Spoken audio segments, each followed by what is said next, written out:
पानी, जो जीवन का मूल तत्व है, उसने सभ्यताओं को आकार दिया है और मानव इतिहास में सीमाएं भी तय की हैं। दक्षिण एशिया के जटिल भू राजनीतिक परिदृश्य में यही जीवनदायिनी शक्ति एक अद्भुत लेकिन नाजुक समझौते द्वारा नियंत्रित होती है, सिंधु जल संधि। विश्व बैंक की मध्यस्थता में 1960 में बनी यह संधि केवल एक दस्तावेज नहीं, बल्कि भारत और पाकिस्तान के करोड़ों लोगों के लिए जीवन रेखा है। यह संधि सिंधु प्रणाली की 6 नदियों का प्रवाह और वितरण को निर्धारित करती है: ब्यास, रावी, सतलुज, सिंधु, चेनाब और झेलम। हिमालय से निकलने वाली ये नदियां एक विशाल और घनी आबादी वाले क्षेत्र की कृषि और आर्थिक रीढ़ हैं, जिससे इनका साझा प्रबंधन जीवन मरण का प्रश्न बन जाता है। सिंधु जल संधि का महत्व कम करके नहीं आंका जा सकता।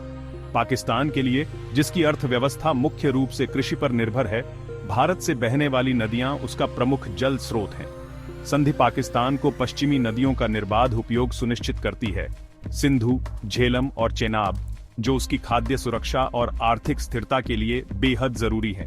भारत के लिए संधि पूर्वी नदियों का विशेष उपयोग तय करती है: रावी, ब्यास और सतलुज, जबकि पश्चिमी नदियों का सीमित, गैर उपभोग योग्य उपयोग जैसे run on the river hydropower परियोजनाओं के लिए अनुमति देती है। यह नाजुक संतुलन, जो पिछले 6 दशकों से बना हुआ है, दोनों परमाणु संपन्न पड़ोसियों के बीच अन्यथा अशांत संबंधों की आधारशिला रहा है। संधि को दुनिया के सबसे सफल जल वितरण समझौतों में गिना जाता है, जो 2 प्रतिद्वंद्वी देशों के बीच टिकाऊ सहयोग का दुर्लभ उदाहरण है। ये कई युद्धों, सैन्य तनावों और अनगिनत कूटनीतिक संकटों के बावजूद कायम रही है, जिससे इसकी दृढ़ता साबित होती है। इसका ढांचा एक स्थायी सिंधु आयोग भी शामिल करता है, जिसमें दोनों देशों के प्रतिनिधि होते हैं, जो संधि के प्रावधानों को लागू करने और विवादों को सुलझाने का कार्य करते हैं। यह तंत्र इस उद्देश्य से बनाया गया था कि जल वितरण से जुड़े तकनीकी और इंजीनियरिंग मुद्दों को राजनीति की गर्मागर्म बहस से हटकर पेशेवर तरीके से सुलझाया जा सके। संधि का मुख्य उद्देश्य यही था कि पानी कभी युद्ध का हथियार न बने, लेकिन अब इस ऐतिहासिक समझौते की नींव अभूतपूर्व दबाव में है। हाल की घटनाओं में भारत ने अपने रुख को सख्त करने के संकेत दिए हैं और संधि की निरंतरता को पाकिस्तान की सीमा पार आतंकवाद पर कार्रवाई से जोड़ दिया है। इस बदलाव ने पूरे क्षेत्र में हलचल मचा दी है, जिससे डर बढ़ गया है कि पानी कहीं अगला बड़ा विवाद का कारण न बन जाए। पाकिस्तान की घबराई और चुनौतीपूर्ण प्रतिक्रिया और चीन जैसे अन्य क्षेत्रीय शक्तियों की पैनी नजर के बीच सिंधु जल संधि का भविष्य अधर में लटक गया है। यह स्थिति दशकों की सावधानीपूर्वक प्रबंधित साझेदारी को खत्म करने की धमकी देती है और दक्षिण एशिया में एक नए खतरनाक अध्याय की शुरुआत कर सकती है। सेक्शन 2: सहयोग और संघर्ष का इतिहास। सिंधु जल संधि की कहानी ब्रिटिश भारत के दर्दनाक विभाजन 1947 से शुरू होती है। इस विभाजन ने एक नई सीमा खींच दी, जो एक सदी से विकसित सिंधु बेसिन सिंचाई प्रणाली के बीच से गुजरती थी। अचानक नदियों का स्रोत भारत में था, जबकि वे नहरें और विशाल कृषि भूमि जिन्हें वे सींचती थीं, पाकिस्तान में रह गईं। यह भौगोलिक सच्चाई नवगठित पाकिस्तान के लिए तत्काल और अस्तित्वगत समस्या बन गई। उसके कृषि प्रधान क्षेत्र अब अपने कट्टर प्रतिद्वंदी भारत के नियंत्रण वाले पानी पर निर्भर हो गए थे। ये कमजोरी 1948 में तब खुलकर सामने आई जब भारत ने कुछ समय के लिए जल आपूर्ति रोक दी, जिससे एक संकट पैदा हो गया और स्थायी समाधान की जरूरत उजागर हुई। वर्षों की कठिन वार्ताओं के बाद, जो अविश्वास और विरोधी राष्ट्रीय हितों से भरी थीं, विश्व बैंक ने मध्यस्थता की पहल की। यह प्रक्रिया लंबी और कठिन थी, लगभग 1 दशक तक चली। अंतिम समझौता, जो 19 सितंबर 1960 को कराची में भारतीय प्रधानमंत्री जवाहरलाल नेहरू और पाकिस्तानी राष्ट्रपति अयूब खान द्वारा हस्ताक्षरित हुआ, कूटनीति की जीत के रूप में देखा गया। यह एक जटिल समस्या का व्यावहारिक समाधान था। संधि ने पानी नहीं, बल्कि नदी प्रणाली को ही विभाजित कर दिया, जिससे दोनों देशों को अपनी अपनी नदियों पर नियंत्रण मिल गया। इस व्यवस्था का उद्देश्य टकराव को न्यूनतम करना और दोनों देशों को दीर्घकालिक योजना और विकास के लिए निश्चितता देना था। अपने उद्देश्य में सफल होकर भी संधि हमेशा विवादों से मुक्त नहीं रही। दशकों में पश्चिमी नदियों पर भारतीय जल विद्युत परियोजनाओं जैसे बगलिहार और किशनगंगा बांध के डिजाइन और निर्माण को लेकर विवाद हुए। पाकिस्तान ने बार बार चिंता जताई कि ये परियोजनाएं संधि की शर्तों का उल्लंघन करती हैं और भारत को खासकर सूखे मौसम में पानी के प्रवाह को नियंत्रित करने की क्षमता दे सकती है। इन विवादों में से अधिकांश संधि के स्थापित तंत्रों, न्यूट्रल एक्सपर्ट्स और मध्यस्थता अदालतों के माध्यम से सुलझा लिए गए, लेकिन फिर भी अविश्वास की एक परत कूटनीतिक संबंधों के नीचे बनी रही। मौजूदा संकट हालांकि पिछली असहमति से बिल्कुल अलग है। पहले विवाद संधि के अनुच्छेदों की तकनीकी व्याख्या तक सीमित थे, अब खुद संधि के अस्तित्व पर सवाल उठने लगे हैं। हाल ही में भारत ने 22 अप्रैल को पहलगाम में हुए आतंकी हमले के बाद संधि को निलंबित करने का फैसला लिया है, जो एक बड़ा बदलाव है। अब चर्चा केवल जल प्रबंधन की नहीं, बल्कि राष्ट्रीय सुरक्षा से जुड़ गई है और जल संसाधनों पर सहयोग को पाकिस्तान की आतंकवाद पर कार्रवाई से सीधे जोड़ दिया गया है। यह कदम 64 साल पुराने समझौते को अनजाने क्षेत्र में ले आया है और पाकिस्तान को एक ऐसे भविष्य का सामना करने के लिए मजबूर कर रहा है जहां उसकी सबसे महत्वपूर्ण संसाधन पर उसके प्रतिद्वंदी का नियंत्रण हो सकता है। सेक्शन 1, निर्णायक क्षण, पहलगाम हमला। वह नाजुक शांति जो किसी तरह इस क्षेत्र में बनी हुई थी, 22 अप्रैल की दोपहर को पूरी तरह टूट गई। पहलगाम की सुरम्य घाटी, जो आमतौर पर अपनी शांति और धार्मिक यात्राओं के लिए जानी जाती है, एक बार फिर आतंकवाद के कुरूप चेहरे का गवाह बनी। सुरक्षा बलों का एक काफिला जो घुमावदार सड़कों से गुजर रहा था, एक सुनियोजित और निर्मम हमले का शिकार हो गया। शुरुआती रिपोर्टें अफरातफरी भरी थीं, लेकिन जैसे जैसे धूल बैठी, कड़वी सच्चाई सामने आई। इस हमले ने कई जिंदगियां छीन लीं और तबाही का लंबा निशान छोड़ गया। ये कोई अलग थलग घटना नहीं थी, बल्कि ये एक सोची समझी आक्रामकता थी, जिसका मकसद उकसाना, अस्थिर करना और भारत पाकिस्तान के पहले से तनावपूर्ण रिश्ते को उसकी सीमाओं तक ले जाना था। स्थान और समय का चुनाव जानबूझकर किया गया था, ताकि भारत की सुरक्षा व्यवस्था को गहरे स्तर पर झटका दिया जा सके। इस हमले की खबर ने पूरे भारत में तुरंत हलचल मचा दी। समाचार चैनलों ने घटनास्थल से लगातार रिपोर्टिंग शुरू कर दी और सभी राजनीतिक दलों के नेताओं ने इस कृत्य की कड़ी निंदा की। पूरे देश में शोक और आक्रोश की लहर दौड़ गई। भारत सरकार के लिए पहलगाम हमला अंतिम सीमा बन गया। इसे किसी उग्रवादी समूह की कार्रवाई नहीं, बल्कि सीमा पार से प्रायोजित और समर्थित सीधा हमला माना गया। वर्षों से जमा हुई निराशा, चाहे वह 2008 के मुंबई हमले हों, उरी या पुलवामा, अब एक ठोस संकल्प में बदल गई कि इस बार जवाब अलग होना चाहिए। पुराना तरीका, राजनयिक विरोध और सीमित सैन्य कार्रवाई, अब नाकाफी था। एक नया, अधिक निर्णायक और प्रभावशाली कदम जरूरी था। अगले कुछ दिनों में दिल्ली के सत्ता गलियारों में उच्च स्तरीय बैठकें हुईं। राष्ट्रीय सुरक्षा परिषद, सैन्य प्रमुख और मंत्रिमंडल के महत्वपूर्ण सदस्य प्रतिकार के विभिन्न विकल्पों पर चर्चा करने के लिए जुटे। माहौल गंभीर था, दबाव बहुत अधिक। जनता कार्रवाई की मांग कर रही थी और सरकार से उम्मीद थी कि वह ऐसा जवाब दे जिससे न केवल अपराधियों को सजा मिले, बल्कि भविष्य में ऐसे हमलों की रोकथाम भी हो। सैन्य विकल्पों के साथ साथ आर्थिक और कूटनीतिक कदम भी विचाराधीन थे। इसी गर्म माहौल में एक शक्तिशाली, लंबे समय से विचाराधीन रणनीति फिर से चर्चा में आई। सिंधु नदी प्रणाली में भारत की ऊपरी स्थिति का लाभ उठाना। पानी की रणनीतिक अहमियत, जो किसी भी हथियार से कहीं ज्यादा बुनियादी संसाधन है, अब टकराव के केंद्र में आने वाली थी। सिंधु जल संधि को राज्य नीति के औजार के रूप में इस्तेमाल करने की चर्चा ने भारत की रणनीतिक सोच में बड़ा बदलाव दर्शाया। 6 दशकों से भी अधिक समय तक यह संधि एक पवित्र, अछूता स्तंभ मानी जाती थी, जो राजनीति से ऊपर थी। इसने युद्धों और अनगिनत उकसावों के बावजूद अपनी जगह बनाए रखी थी। अब उसके निलंबन पर विचार करना पूरी तरह अनजाने क्षेत्र में कदम रखना था। इसमें बहुत बड़ा जोखिम था, जिसके परिणाम पूरे दक्षिण एशिया और उससे भी आगे तक महसूस किए जा सकते थे। लेकिन पहलगाम हमले की दुस्साहसी प्रकृति ने गणना ही बदल दी। भारतीय नेतृत्व ने तय किया कि असाधारण उकसावे का जवाब असाधारण ही होना चाहिए, ऐसा जो पाकिस्तान की स्थिरता की बुनियाद को हिला दे और उसके व्यवहार में मूलभूत बदलाव लाने के लिए मजबूर कर दे। अब फैसला लेने का मंच तैयार था, जो टकराव के नियम ही बदल सकता था। सेक्शन 2, कूटनीतिक प्रहार। भारत ने संधि निलंबित की।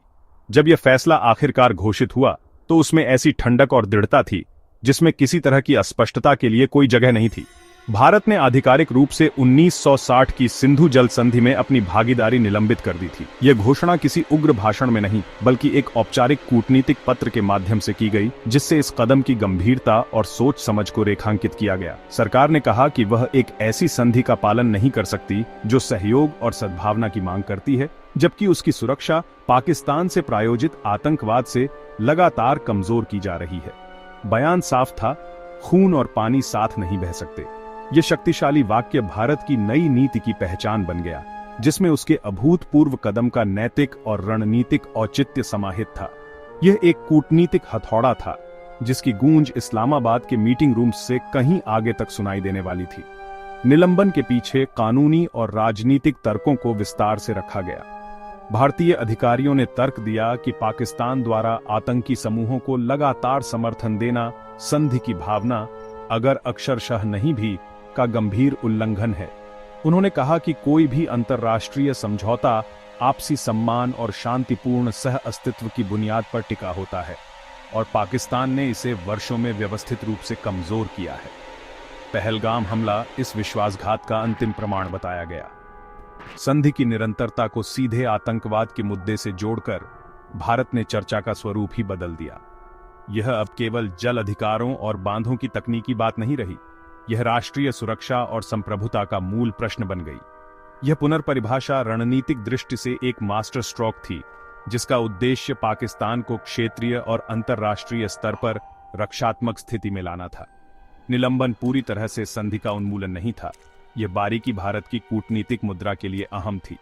भारत ने घोषणा की कि वह स्थायी सिंधु आयोग की सभी बैठकें रोक रहा है, और संधि के तहत जो हाइड्रोलॉजिकल डेटा साझा करना था वह भी अब नहीं दिया जाएगा।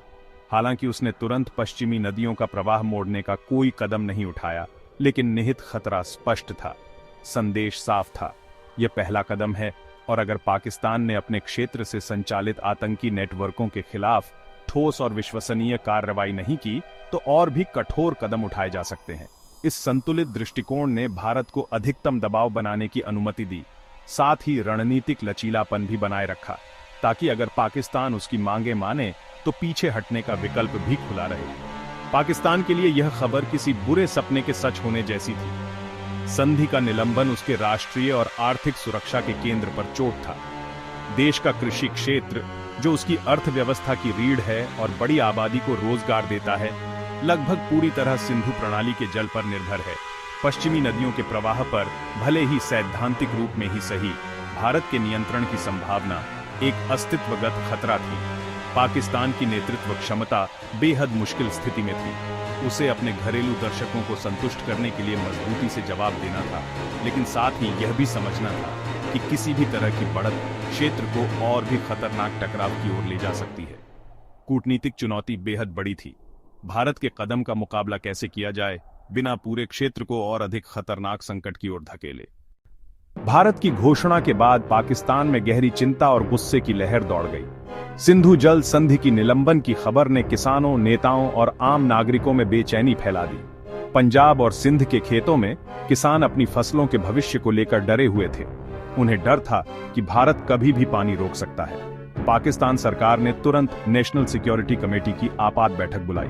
विदेश मंत्रालय ने भारत पर अंतर्राष्ट्रीय कानून के उल्लंघन का आरोप लगाया। इस्लामाबाद ने संयुक्त राष्ट्र, वर्ल्ड बैंक और चीन जैसे सहयोगियों से मदद की गुहार लगाई। भारत को वैश्विक मंच पर अलग थलग करने की कोशिशें तेज हो गईं। पाकिस्तानी राजनयिकों ने इस मुद्दे को सिर्फ द्विपक्षीय विवाद नहीं, बल्कि वैश्विक जल सुरक्षा का सवाल बताया। सैन्य विकल्प खतरनाक थे, कानूनी रास्ता लंबा और अनिश्चित, घरेलू दबाव बढ़ता जा रहा था। किसान, कारोबारी और कट्टरपंथी सभी सरकार से जवाब मांग रहे थे। संकट ने पाकिस्तान की जल निर्भरता और उसकी कमजोरी को उजागर कर दिया। भारत की चाल को पाकिस्तान ने खुले जल युद्ध की चेतावनी के रूप में देखा। अब पाकिस्तान के पास विकल्प सीमित थे। कूटनीति, अपील और आंतरिक एकजुटता ही उसके हथियार थे। प्रधानमंत्री शहबाज शरीफ ने राष्ट्र को संबोधित किया, भारत के कदम को अंतर्राष्ट्रीय कानून का उल्लंघन और जल को हथियार बनाने की कोशिश बताया। शरीफ ने पाकिस्तान को जिम्मेदार पक्ष और भारत को क्षेत्रीय अस्थिरता फैलाने वाला बताया। उन्होंने कश्मीर का जिक्र कर जल विवाद को राष्ट्रीय सम्मान और वैचारिक संघर्ष से जोड़ दिया। सरकार ने अंतर्राष्ट्रीय मंचों पर भारत के खिलाफ कूटनीतिक अभियान छेड़ दिया, वर्ल्ड बैंक से दखल की मांग की। पाकिस्तानी राजनयिक दुनिया भर में भारत के कथित उल्लंघनों और मानवीय संकट की चेतावनी देने लगे। शरीफ ने चेतावनी दी, अगर भारत नहीं झुका तो पाकिस्तान अपनी जल सुरक्षा के लिए रणनीतिक परियोजनाएं तेज करेगा। उन्होंने नए बांधों और जल भंडारण क्षमता बढ़ाने की बात कही, खास तौर पर डायमर भाषा डैम का जिक्र किया। पाकिस्तान ने साफ कर दिया, वह क्षेत्रीय जल संसाधनों की रक्षा के लिए हर कदम उठाने को तैयार है। भारत की कार्रवाई के जवाब में पाकिस्तान ने जल सुरक्षा पर राष्ट्रीय आपातकाल घोषित किया। प्रधानमंत्री शरीफ ने जल भंडारण क्षमता बढ़ाने के लिए सभी परियोजनाओं को फास्ट ट्रैक करने का आदेश दिया। पाकिस्तान के पास सिर्फ 30 दिन का जल भंडारण है। यह कमजोरी अब राष्ट्रीय एजेंडे में सबसे ऊपर थी। योजना 2 हिस्सों में बंटी, पहले छोटे बांधों को जल्दी पूरा करना, फिर मेगा प्रोजेक्ट्स पर फोकस। सरकार ने ऐलान किया कि फंडिंग घरेलू संसाधनों से होगी, भले ही इसकी व्यवहार्यता पर सवाल उठे। प्राथमिकता अविवादित जल के भंडारण पर थी, ताकि पाकिस्तान की कार्रवाई रक्षात्मक दिखे। लेकिन चुनौतियां बड़ी थीं: आर्थिक संकट, राजनीतिक अस्थिरता और बांध स्थलों की संवेदनशीलता। डायमर भाषा डैम जैसे प्रोजेक्ट्स विवादित और कठिन इलाकों में हैं। इसके बावजूद संकट ने पाकिस्तान में राजनीतिक इच्छा शक्ति को मजबूत किया। सिंधु जल संधि का निलंबन पाकिस्तान को जल आत्मनिर्भरता की ओर धकेल रहा था। पाकिस्तान की नई जल नीति का केंद्र है दियामेर भाषा डैम, एक विशाल परिवर्तनकारी परियोजना। सिंधु नदी पर स्थित यह डैम पाकिस्तान के जल और ऊर्जा भविष्य के लिए गेम चेंजर माना जा रहा है। 272 मीटर ऊंचा, यह दुनिया का सबसे ऊंचा रोलर कंपैक्टेड कंक्रीट डैम होगा। डैम की जल संग्रहण क्षमता 8 मिलियन एकड़ फीट है। यह बाढ़ नियंत्रण और सूखे में सिंचाई के लिए अहम होगा। साथ ही इसमें 4500 मेगावाट की जल विद्युत सुविधा भी होगी। परियोजना का स्थान विवादित गिलगित बाल्टिस्तान में है, जिस पर भारत दावा करता है। भारत ने हमेशा इस डैम का विरोध किया है, जिससे अंतर्राष्ट्रीय फंडिंग मुश्किल हो गई। पाकिस्तान अब घरेलू और मित्र देशों के संसाधनों से डैम को आगे बढ़ाने पर अडिग है। यह रणनीतिक प्रतिस्पर्धा का प्रतीक बन गया है। दियामेर भाषा डैम में चीन की गहरी दिलचस्पी है। यह उसे रणनीतिक और आर्थिक दोनों दृष्टि से अहम लगता है। अंतर्राष्ट्रीय संस्थाओं के पीछे हटने के बाद चीन को पाकिस्तान में अपनी पकड़ मजबूत करने का मौका मिला। चीनी कंपनियां डैम निर्माण और जलविद्युत संयंत्र के संचालन में साझेदार बनने को तैयार हैं। इससे चीन को पाकिस्तान की नीतियों पर दीर्घकालिक प्रभाव मिलेगा। डैम का स्थान चीन पाकिस्तान आर्थिक गलियारे CPEC के प्रवेश द्वार पर है। यह बीजिंग के लिए रणनीतिक रूप से महत्वपूर्ण है। चीन का निवेश पाकिस्तान के दावे को मजबूत करता है और भारत की संप्रभुता को चुनौती देता है। डैम पर चीनी उपस्थिति से बीजिंग को LOC के पास रणनीतिक बढ़त मिलती है। भारत के लिए चीनी भागीदारी से यह विवाद त्रिपक्षीय और अधिक जटिल हो गया है। पाकिस्तान अधिकृत कश्मीर में चीनी उपस्थिति भारत के लिए एक नई रणनीतिक चुनौती बन गई है। दियामेर भाषा डैम का रणनीतिक महत्व कई गुना बढ़ जाता है जब इसे चीन पाकिस्तान आर्थिक गलियारे यानी CPEC के नजरिए से देखा जाए। CPEC सिर्फ सड़कों और पावर प्लांट्स का समूह नहीं है। यह चीन की महत्वाकांक्षी belt and road initiative BRI की प्रमुख परियोजना है, एक बहु-अरब डॉलर की कोशिश जो यूरेशिया के भू राजनीतिक नक्शे को बदलने के लिए बनाई गई है। इस गलियारे का मकसद चीन के शिनजियांग प्रांत को अरब सागर के ग्वादर बंदरगाह से जोड़ना है, जिससे बीजिंग को एक छोटा और ज्यादा सुरक्षित व्यापार मार्ग मिल सके जो मलक्का, जलडमरू मध्य जैसी रणनीतिक बाधाओं को पार कर सके। इस गलियारे को कारगर बनाने के लिए जरूरी है कि इसके रास्ते में विशाल और भरोसेमंद ऊर्जा स्रोत हों, जिससे औद्योगिक क्षेत्र और इंफ्रास्ट्रक्चर को बिजली मिल सके।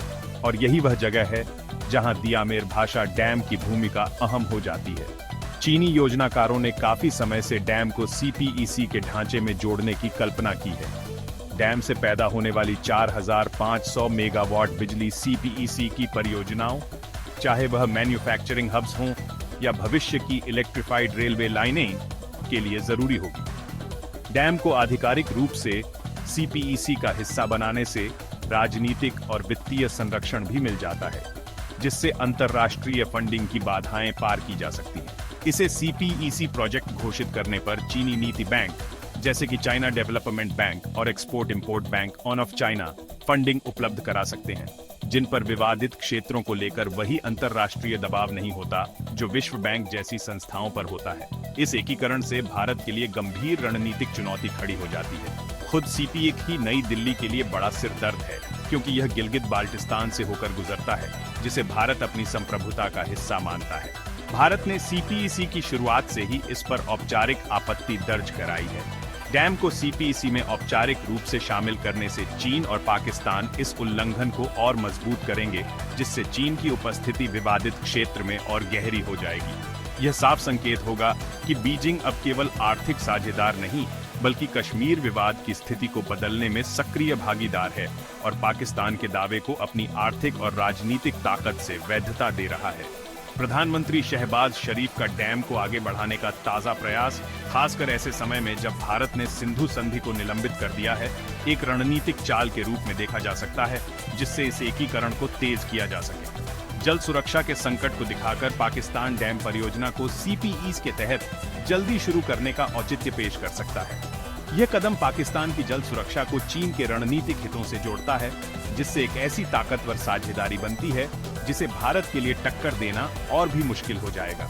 अब यह डैम सिर्फ जल परियोजना नहीं रह जाता, यह एक बड़े रणनीतिक गलियारे की अहम कड़ी बन जाता है जो चीन पाकिस्तान धुरी को मजबूत करता है और भारत की क्षेत्रीय अखंडता और प्रभाव के लिए सीधी और दीर्घकालिक चुनौती पेश करता है। चीन की दीमेर भाषा बांध में भागीदारी कोई अलग थलग घटना नहीं है। यह हिमालयी क्षेत्र में उसकी व्यापक और कहीं अधिक गंभीर जल रणनीति का एक अहम हिस्सा है। दक्षिण और दक्षिण पूर्व एशिया की सबसे महत्वपूर्ण नदियों जैसे ब्रह्मपुत्र, मेकोंग और सिंधु के ऊपरी हिस्से पर स्थित होने के कारण चीन के पास जल प्रधानता की जबरदस्त स्थिति है। पिछले कुछ दशकों में बीजिंग ने तिब्बती पठार पर बांधों के निर्माण की अभूतपूर्व होड़ शुरू की है, जो इन नदियों का स्रोत है। इस विशाल निर्माण अभियान के चलते चीन के पास नीचे के देशों जैसे भारत, बांग्लादेश और अन्य को पानी की आपूर्ति नियंत्रित करने की क्षमता आ गई है। ये शक्ति एक प्रभावशाली गैर सैन्य हथियार के रूप में इस्तेमाल की जा सकती है और बीजिंग ने इसे इस्तेमाल करने में कोई खास हिचक नहीं दिखाई है। भारत के लिए यह दो मोर्चों पर जल संकट की खतरनाक संभावना खड़ी करता है। पश्चिमी मोर्चे पर पाकिस्तान, जो अब चीन की सक्रिय मदद से और भी साहसी हो गया है, सिंधु नदी पर विवादित क्षेत्र में एक विशाल बांध बनाने की ओर बढ़ रहा है। यह भारत की सिंधु प्रणाली पर नियंत्रण को सीधी चुनौती है, जो अब निलंबित हो चुकी संधि के तहत चलता था। ठीक उसी समय पूर्वी मोर्चे पर चीन यारलुंग त्सांगपो नदी, जो भारत में ब्रह्मपुत्र बन जाती है, पर बड़े बड़े बांध बना रहा है। इन बांधों से बीजिंग के पास पानी को मोड़ने या अचानक छोड़ने की क्षमता आ जाती है, जिससे भारत के पूर्वोत्तर राज्यों में या तो मानव निर्मित सूखे या विनाशकारी बाढ़ की स्थिति पैदा हो सकती है। ये दोहरा दबाव भारत को रणनीतिक रूप से बेहद असहज स्थिति में डाल देता है। चीन और पाकिस्तान के बीच जल मुद्दों पर रणनीतिक समन्वय अब और भी स्पष्ट होता जा रहा है। दीमेर भाषा परियोजना का समर्थन करके चीन न केवल पाकिस्तान पर अपनी पकड़ मजबूत करता है, बल्कि भारत पर भी एक अतिरिक्त दबाव बनाता है। इससे नई दिल्ली को अपने ध्यान, संसाधनों और कूटनीतिक पूंजी को दो विवादित नदी प्रणालियों के बीच बांटना पड़ता है। भारत यदि सिंधु पर पाकिस्तान की उकसावे वाली कार्रवाई के जवाब में कोई कदम उठाता है, तो चीन ब्रह्मपुत्र पर पलटवार कर सकता है। इससे एक जटिल और संभावित रूप से बढ़ने वाला जोखिम तंत्र बन जाता है, जिसमें एक मोर्चे पर जल संबंधी विवाद आसानी से दूसरे मोर्चे पर संकट को जन्म दे सकता है और भारत की स्वतंत्रता और रणनीतिक स्वायत्तता को काफी हद तक सीमित कर देता है। यह व्यापक रणनीति बीजिंग के दीर्घकालिक दृष्टिकोण को उजागर करती है, जिसमें वह एशिया के जल संसाधनों पर नियंत्रण को अपनी विदेश नीति का केंद्रीय स्तंभ बनाना चाहता है। खुद को जल संसाधनों का अंतिम निर्णायक बनाकर चीन एक ऐसा नया क्षेत्रीय क्रम बनाना चाहता है जिसमें नीचे के देश हमेशा उसकी कृपा पर निर्भर रहे। दीमेर भाषा बांध इस बड़े खेल का एक महत्वपूर्ण हिस्सा है। यह चीन पाकिस्तान गठबंधन को मजबूत करता है, भारत के क्षेत्रीय दावों को चुनौती देता है और भारत की रणनीतिक घेराबंदी को और कसता है। यह संकट किसी एक बांध या एक संधि से कहीं बड़ा है। यह भारत के सामने एक समन्वित दीर्घकालिक रणनीति को उजागर करता है, जिसका उद्देश्य उसकी जल सुरक्षा और एशिया में उसकी अग्रणी स्थिति को कमजोर करना है। पाकिस्तान और चीन की संयुक्त चालों ने भारत के लिए रणनीतिक परिदृश्य को पूरी तरह बदल दिया है, जिससे नई और बेहद जटिल चुनौतियां सामने आई हैं। पाकिस्तान के खिलाफ एक कड़ा दंडात्मक कदम उठाने के इरादे से सिंधु जल संधि को निलंबित करने का निर्णय अनजाने में भू राजनीतिक चालों का पिटारा खोल बैठा है। अब भारत खुद को एक नए और खतरनाक शतरंजी मैदान पर पाता है, जहां उसके विरोधी चौंका देने वाली तालमेल के साथ अपनी चालें चल रहे हैं। अब मुख्य चुनौती सिर्फ एक शत्रुतापूर्ण पड़ोसी के साथ द्विपक्षीय जल विवाद को संभालने की नहीं रह गई है, बल्कि यह अब एक बहुआयामी रणनीतिक दुविधा में बदल चुकी है, जिसमें चीन पाकिस्तान धुरी पानी क्षेत्र और अधोसंरचना का इस्तेमाल करके नई दिल्ली को घेरने में लगी है। यह समन्वित दबाव भारत की रणनीतिक क्षमताओं को फैलाने और उसके विकल्पों को सीमित करने के लिए तैयार किया गया है, जिससे उसे एक साथ कई मोर्चों पर प्रतिक्रिया देने के लिए मजबूर होना पड़ता है। सबसे तात्कालिक चुनौती जम्मू कश्मीर और लद्दाख के विवादित क्षेत्रों में बढ़ते खतरे की है। पाकिस्तान अधिकृत कश्मीर में चीन की मदद से बन रहे दीमेर भाषा बांध और लद्दाख में उसकी सैन्य तैनाती भारत की उत्तरी सीमाओं पर चिमटी जैसा दबाव बनाती है। ये सिर्फ सैन्य नहीं बल्कि राजनीतिक खतरा भी है, जिसका मकसद भारत की संप्रभुता को कमजोर करना है। चीन की सहायता से बन रहा ऐसा मेगा प्रोजेक्ट न सिर्फ नया बुनियादी ढांचा खड़ा करेगा बल्कि एक बड़ी संख्या में चीनी कर्मियों को एक ऐसे क्षेत्र में लाएगा जो भारत के लिए सैन्य रूप से संवेदनशील है। ये उपस्थिति खुफिया जानकारी जुटाने का बहाना बन सकती है और भविष्य में सैन्य अभियानों के लिए भी इस्तेमाल हो सकती है, जिससे भारत के दरवाजे पर एक स्थायी रणनीतिक समस्या खड़ी हो जाएगी। इसके अलावा चीन के समर्थन से पाकिस्तान की आक्रामक बांध निर्माण नीति भारत के क्षेत्रीय प्रभाव और दक्षिण एशिया में उसकी प्रमुख शक्ति की छवि के लिए सीधी चुनौती है। अगर पाकिस्तान चीन की मदद से दीमेर भाषा बांध को भारत के लंबे समय से चले आ रहे विरोध के बावजूद पूरा कर लेता है, तो यह नई दिल्ली के लिए एक बड़ी कूटनीतिक विफलता के तौर पर देखा जाएगा। इससे क्षेत्र के अन्य छोटे देशों को यह संदेश जाएगा कि भारत की लाल रेखाएं चीन जैसे ताकतवर बाहरी समर्थक की मदद से पार की जा सकती है। इससे भारत के उन गठबंधनों और साझेदारियों का नेटवर्क भी कमजोर हो सकता है, जिन्हें उसने दशकों की मेहनत से क्षेत्रीय स्थिरता और अपनी सुरक्षा के लिए बनाया है। यह बदलता हुआ परिदृश्य भारत को एक कठिन रणनीतिक उलझन में डालता है।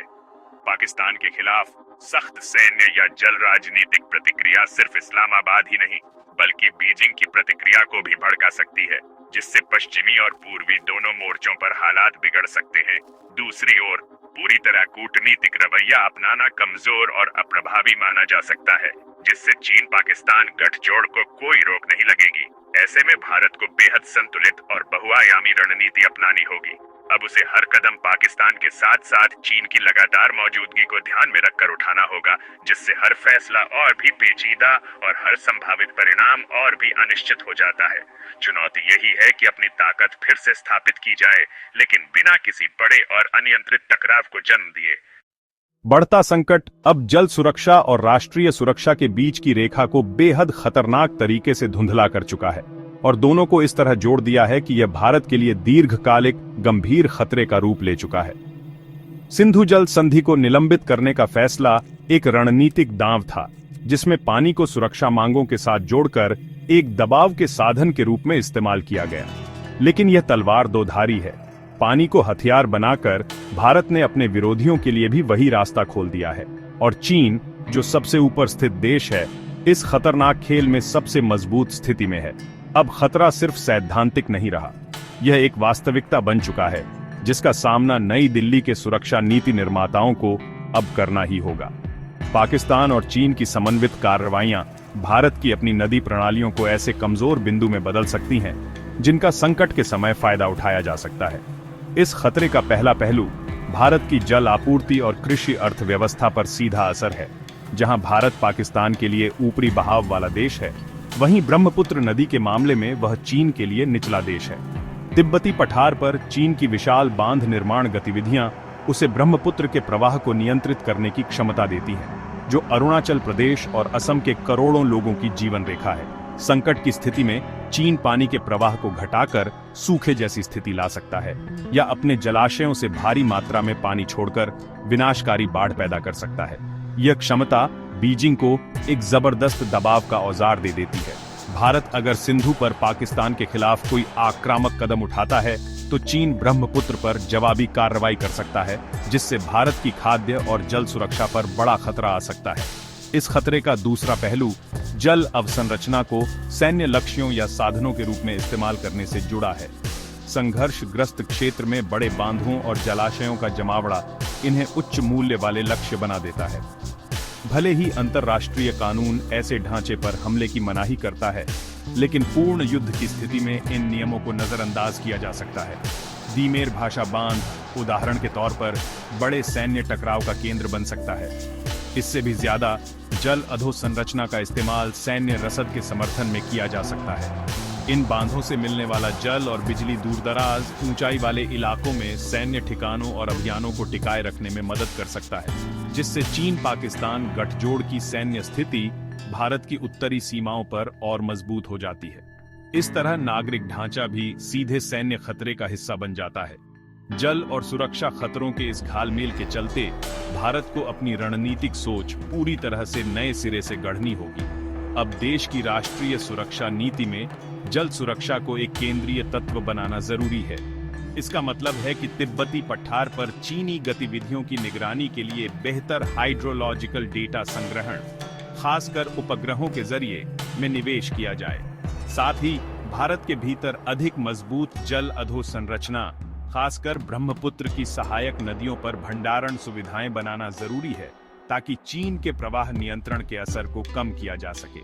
इसके अलावा भारतीय सेना को अपने जल संसाधनों की रक्षा और विरोधियों की जल परियोजनाओं से उत्पन्न खतरों का मुकाबला करने के लिए भी रणनीति बनानी होगी। अब पानी सिर्फ एक संसाधन नहीं रहा, वह भारत की राष्ट्रीय सुरक्षा चुनौतियों के सबसे सक्रिय और अस्थिर मोर्चे में बदल चुका है। जब भारत को एक साथ दो मोर्चों पर जटिल चुनौतियों का सामना करना पड़ता है, तो उसे केवल प्रतिक्रियात्मक उपायों से आगे बढ़कर एक परिष्कृत और सक्रिय प्रतिरक्षा रणनीति बनानी होगी। यह रणनीति 3 स्तंभों पर आधारित होनी चाहिए: सशक्त राजनय, अंतर्राष्ट्रीय कानून का मजबूती से उपयोग और अपनी रणनीतिक ताकत का विकास। लक्ष्य सिर्फ मौजूदा संकट को संभालना नहीं, बल्कि कथा को फिर से आकार देना और रणनीतिक पहल वापस हासिल करना है। केवल एक निष्क्रिय या रक्षात्मक रवैया पाकिस्तान और चीन की समन्वित कार्रवाइयों को रोकने के लिए पर्याप्त नहीं होगा। भारत को दिखाना होगा कि उसके पास कई विकल्प हैं और वह अपने संप्रभु हितों की रक्षा के लिए उन्हें इस्तेमाल करने को तैयार है, जिससे विरोधियों की लागत बढ़ेगी और वे अपने आक्रामक रुख पर फिर से विचार करने को मजबूर होंगे। राजनयिक स्तर पर भारत को चीन पाकिस्तान गठजोड़ की असली प्रकृति को उजागर करने के लिए एक वैश्विक अभियान शुरू करना चाहिए। फोकस यह दिखाने पर होना चाहिए कि यह गठबंधन किस तरह कर्ज जाल कूटनीति का इस्तेमाल करता है और अंतर्राष्ट्रीय मानदंडों की अनदेखी कर अपने वर्चस्ववादी मंसूबों को पूरा करता है।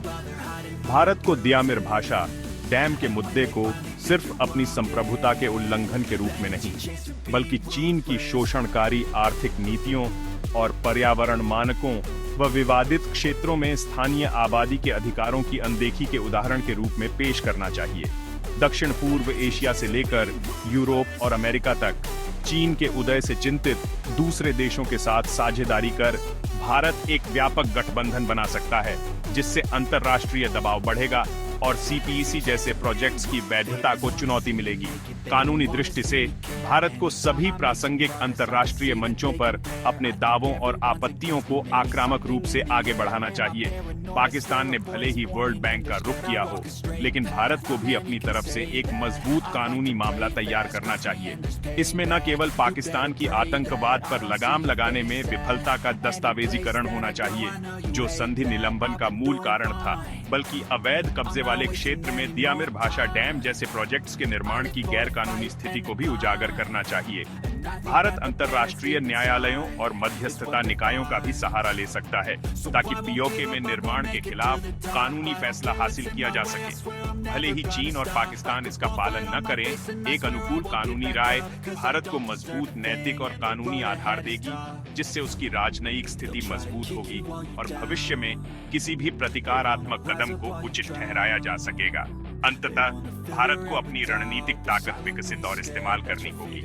इसमें अरुणाचल प्रदेश सहित सीमावर्ती क्षेत्रों में अपने बुनियादी ढांचे के प्रोजेक्ट्स को तेजी से आगे बढ़ाना शामिल है, ताकि ब्रह्मपुत्र पर चीनी बांधों के प्रभाव का मुकाबला किया जा सके। भारत को सिंधु जल संधि के तहत अपने अधिकारों का पूरा उपयोग करते हुए पश्चिमी नदियों पर run on off river projects बनाने चाहिए, जिससे संधि के दायरे में रहकर अपने जल उपयोग को अधिकतम किया जा सके और पाकिस्तान को स्पष्ट संदेश दिया जा सके। साथ ही भारत को उन देशों के साथ अपने सुरक्षा और आर्थिक संबंध मजबूत करने चाहिए जो चीन की आक्रामकता को लेकर चिंतित हैं, ताकि समान विचारधारा वाले देशों का नेटवर्क तैयार हो सके। अपनी रणनीतिक, राजनयिक और कानूनी क्षमता और इच्छा शक्ति का प्रदर्शन कर भारत एक अधिक प्रभावी प्रतिरोधक बना सकता है और इस नए चुनौतीपूर्ण भू राजनीतिक युग में आगे बढ़ सकता है। सिंधु जल संधि के निलंबन से शुरू हुई घटनाओं की श्रृंखला ने दक्षिण एशिया को रणनीतिक अनिश्चितता के एक नए युग में धकेल दिया है। आगे का रास्ता खतरों से भरा है, जिसमें ऐसी दूरदर्शिता और नेतृत्व की आवश्यकता है जो आज के तनावपूर्ण राजनीतिक माहौल में दुर्लभ होती जा रही है। तत्काल चुनौती यही है कि हालात को और बिगड़ने से पहले नियंत्रण में लाया जाए। इसके लिए संवाद के रास्ते खोलने होंगे, भले ही तनाव चरम पर हो। भारत की आतंक के बीच बातचीत नहीं की नीति कड़ी है, लेकिन बैक चैनल डिप्लोमेसी गलतफहमियों को रोकने में अहम भूमिका निभा सकती है। पहला कदम यही होना चाहिए कि दोनों देश टकराव की कगार से पीछे हटें, यह समझते हुए कि पूर्ण जल युद्ध सभी पक्षों के लिए विनाशकारी होगा, जिससे भारी मानव पीड़ा और आर्थिक तबाही होगी और क्षेत्र दशकों पीछे चला जाएगा। हालांकि सिर्फ संकट से पहले की स्थिति में लौटना न तो संभव है और न ही वांछनीय। जिन मूलभूत समस्याओं ने इस स्थिति को जन्म दिया, पाकिस्तान की राज्य नीति के रूप में आतंकवाद का इस्तेमाल और चीन के साथ उसका बढ़ता रणनीतिक गठजोड़, इनका समाधान जरूरी है। पाकिस्तान के लिए आगे का रास्ता आत्ममंथन से शुरू होता है। उसे मानना होगा कि प्रॉक्सी समूहों को समर्थन देने की उसकी पुरानी नीति अब रणनीतिक बोझ बन चुकी है, जिससे अंतर्राष्ट्रीय स्तर पर अलगाव बढ़ा है और विरोधियों को मजबूत दबाव का हथियार मिल गया है। सभी आतंकी नेटवर्क्स पर वास्तविक और प्रामाणिक कार्रवाई पाकिस्तान के अपने स्थायित्व और आर्थिक भविष्य के लिए जरूरी है। यह भारत के लिए रियायत नहीं, बल्कि उसकी अपनी आवश्यकता है। जब तक पाकिस्तान अपनी विदेश नीति को गैर राज्य तत्वों से अलग नहीं करता, तब तक वह भारत के साथ जल बंटवारे जैसे अहम मुद्दों पर स्थिर और भरोसेमंद संवाद नहीं कर सकता। भारत के लिए आगे का रास्ता संतुलन साधने का है। संधि का निलंबन एक मजबूत संदेश जरूर था, लेकिन दीर्घकालिक रूप में इसे दबाव के औजार के तौर पर इस्तेमाल करना व्यावहारिक नहीं है, खासकर जब चीन ब्रह्मपुत्र पर अपनी स्थिति मजबूत कर रहा है। अंतिम लक्ष्य संधि को समाप्त करना नहीं, बल्कि पाकिस्तान के व्यवहार में बदलाव लाना होना चाहिए, ताकि सहयोग के सिद्धांतों को एक मजबूत आधार पर पुनर्स्थापित किया जा सके। इसका मतलब है कि जब पाकिस्तान विश्वसनीय आतंकवाद विरोधी कदम उठाए, तब भारत को भी संधि की प्रक्रियाओं में फिर से शामिल होने के लिए तैयार रहना चाहिए। आगे का रास्ता स्थायी टकराव में नहीं, बल्कि ऐसे हालात बनाने में है जहां सहयोग फिर से संभव हो सके, लेकिन इस बार अधिक सतर्कता और यथार्थवाद के साथ। आखिरकार क्षेत्र की स्थिरता का भविष्य इस पर निर्भर करता है कि दिल्ली और इस्लामाबाद की नेतृत्व टीमें तात्कालिक राजनीतिक लाभ से ऊपर उठकर साझा हितों को समझ पाएं, खासकर संसाधनों के लिए युद्ध को रोकने में। अंतर्राष्ट्रीय समुदाय, विशेष रूप से विश्व बैंक, जो संधि का गारंटर है, संवाद को बढ़ावा देने और दोनों पक्षों को अंतर्राष्ट्रीय कानून के तहत उनकी जिम्मेदारियों की याद दिलाने में महत्वपूर्ण भूमिका निभा सकता है। सिंधु की उथल-पुथल भरी जलधारा या तो लगातार संघर्ष का स्रोत बन सकती है, जो लाखों लोगों की जिंदगी को प्रभावित करेगी, या फिर यह प्रबंधित सहयोग का प्रतीक बन सकती है। चुनाव भारत और पाकिस्तान के नेताओं के हाथ में है, और वही रास्ता दक्षिण एशिया की किस्मत आने वाली पीढ़ियों के लिए तय करेगा। भू राजनीतिक रस्साकशी और रणनीतिक चालबाजियों के बीच एक बुनियादी सच्चाई को भूलना नहीं चाहिए। भारत और पाकिस्तान के सामने सबसे बड़ी चुनौतियां एक दूसरे से नहीं, बल्कि जलवायु परिवर्तन, गरीबी और पानी की कमी जैसे साझा खतरों से हैं। ये ऐसी समस्याएं हैं जो किसी भी राजनीतिक सीमा को नहीं मानती और जिनका समाधान केवल क्षेत्रीय सहयोग से ही संभव है, लगातार संघर्ष से नहीं।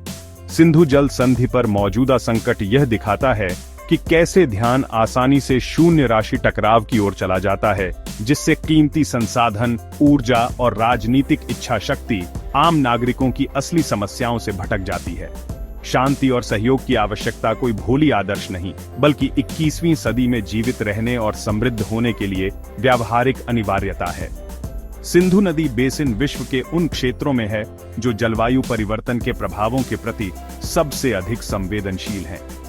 हिमालय की ग्लेशियरें, जो इन जीवनदायिनी नदियों का स्रोत हैं, खतरनाक गति से पिघल रही हैं, जिससे आने वाले दशकों में जल प्रवाह में भारी बदलाव आ सकता है। इससे अल्पकाल में बाढ़ की घटनाएं और दीर्घकाल में पानी की भारी कमी हो सकती है। ये एक साझा अस्तित्वगत खतरा है जो मौजूदा राजनीतिक झगड़ों को और भी तुच्छ बना देता है। पानी के युद्धों की योजना बनाने के बजाय भारत और पाकिस्तान के वैज्ञानिकों और नीति निर्माताओं को मिलकर जलवायु अनुकूलन रणनीतियों पर काम करना चाहिए। बाढ़ और सूखे से निपटने के लिए हाइड्रोलॉजिकल डेटा साझा करना चाहिए और सिंचाई की अधिक कुशल तकनीकों का विकास करना चाहिए ताकि घटते संसाधनों का संरक्षण किया जा सके। दियामिर भाषा डैम प्रोजेक्ट खुद इस विरोधाभास का उदाहरण है। जहां इसे रणनीतिक प्रतिस्पर्धा के औजार के रूप में देखा जा रहा है, वहीं इसका मूल उद्देश्य पाकिस्तान की पानी और स्वच्छ ऊर्जा जरूरतों को पूरा करना है, जो भारत में भी उतनी ही जरूरी है। अधिक सहयोगी ढांचा दोनों देशों की जरूरतों को ध्यान में रखते हुए साझा परियोजनाओं या लाभ वितरण तंत्र की संभावना तलाश सकता था, जिससे संप्रभुता का सम्मान भी बना रहता।